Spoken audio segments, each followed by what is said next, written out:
আরে সুমন, তুই না ক্লাস টপার ছিলি? ক্লাস টপার হইয়া এখন মিস্ত্রির কাজ করতেছস। আমার মাসে বেতন কত জানোস? 1,00,000 টাকা। অবশ্য তোদের মতো আদার ব্যাপারীর কাছে জাহাজের গল্প বলে লাভ নাই। যাই হোক, ধর গাড়ির মোবিলটা ডাউন দিয়ে রাখিস। ভাই, আমি যে গাড়িটা দিয়ে গিয়েছিলাম, গাড়িটা কি কমপ্লিট হয়েছে? জি স্যার, আপনার গাড়ির মোবিল চেঞ্জ করছি। আরে তুমি তুমি এখানে গ্যারেজে কি করো? স্যার, আমি এই গ্যারেজে চাকরি করি। এই গ্যারেজে চাকরি করো তুমি? স্যার, আপনি কি ওকে চেনেন নাকি? আরে চিনবো না কেন? আরে ওর কারণেই তো তোমার আমার কোম্পানিতে চাকরি হয়েছে। এই নিন আপনার জয়েনিং লেটার। ইন্টারভিউ বোর্ড আপনাকে সিলেকশন করেছে। আগামী মাসের 1 তারিখ থেকে আপনি কাজে জয়েন করবেন।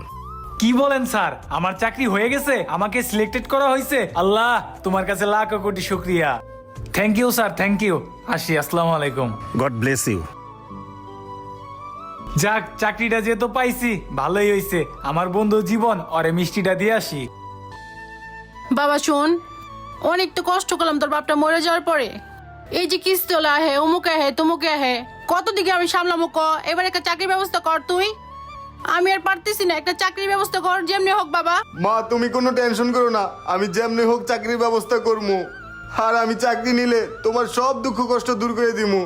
তোমার কাছে যত মানুষ টাকা পায়, যত পাওনাদার আছে, সবার টাকা আমি শোধ করে দিমু। আচ্ছা বাবা, ঠিক আছে, তুই কান্দিস না, খা এখন খা। ওদের ফ্যামিলির অবস্থা তো খুবই খারাপ। আমার এই চাকরিটা আমার থেকে ওদেরই বেশি প্রয়োজন। যেভাবেই হোক স্যারকে বুঝাইয়া চাকরিটা ওরে দেওয়ার ব্যবস্থা করি। জি জি, আচ্ছা আচ্ছা। আসসালামু আলাইকুম স্যার।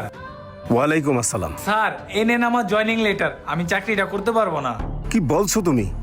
তোমার কোয়ালিফিকেশন, তোমার এক্সপেরিয়েন্স এগুলো ভালো বলেই তো ইন্টারভিউ বোর্ড তোমাকে সিলেকশন করেছে। তাহলে আমি কাকে নিয়োগ দেবো এখন? স্যার, আমি চাইলে এই চাকরিটা করতে পারবো না। আমার থেকে আমার বন্ধুর কোয়ালিফিকেশনটা ভালো। এই নেন তার সিভি, আপনি চাইলে চেক করতে পারেন। আসি, আসসালামু আলাইকুম। ওয়ালাইকুম আসসালাম। সবই তো শুনলে। জীবন, আসলে কি জানো, এই সমাজে এখনো ভালো মানুষ আছে। এই সুমন হচ্ছে তার জ্বলন্ত প্রমাণ। ও, আমার অফিসের সময় হয়ে যাচ্ছে। তোমার গাড়ির কাজ শেষ হলে তাড়াতাড়ি অফিসে চলে এসো। হ্যাঁ আচ্ছা সুমন, আসি, ভালো থেকো। জি স্যার, আসসালামু আলাইকুম। বন্ধু, তুই আমার জন্য যেটা করছস, এইটা নিজের আপন ভাইও ভাইয়ের জন্য করে না। তুই আসলে মানুষ না, মানুষ রূপে ফেরেশতা। তুই নিজের জায়গা ছাইরা দিয়া আমারে জায়গা করার জন্য সুযোগ করে দিছস। আমার ফ্যামিলির অবস্থা দেখছস, আমার অবস্থান দেখছস, একবারও তোর নিজের অবস্থান ভাইবা দেখছস নাই। তোর অবস্থান তোর কি হইব? এই চাকরিটা না পাইলে তুই কোথায় গিয়ে দাঁড়াবি? আমি না যাই না, না বুঝা আমি তোর সাথে যে ব্যবহারটা করছি, এটা করা আমার কখনোই উচিত হয় নাই। আমি যেটা করছি, আমার এই ব্যবহার মানুষের ব্যবহারের মধ্যে পড়ে নাই। তোর জন্য আমি বাড়ি গাড়ি নারী সব কিছু পাইছি, ব্যাংক ব্যালেন্স পাইছি, অথচ তোর অবস্থা কি? তুই কিছুই করতে পারস না একমাত্র আমার জন্য, এই আমাকে স্যাক্রিফাইস করার জন্য। আজকে যদি তুই আমাকে স্যাক্রিফাইস না করতি, এই আমার জায়গায় ঠিক তুই থাকতি। আমি তোর জন্য কিছু করতে চাই, তোরে আমি 10,00,000 টাকা দিতেছি, তুই নিজে ব্যবসা শুরু করবি, নিজে প্রতিষ্ঠিত হবি। আর চাকরি করার দরকার নাই ভাই। না বন্ধু, আমার টাকা লাগবো না। সবাই টাকার পাগল না রে।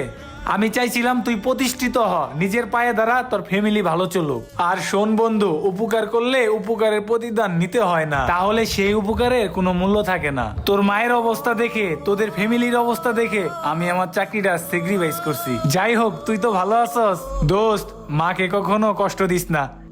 ও স্যার, আপনি একটু বসেন, আমি গাড়ি কাজটা কমপ্লিট করে দিতেছি। না বন্ধুরে, আমি অনেক কষ্ট দিয়ে ফলাইছি। প্রতি বুধবার 99 টাকায় 1 পিস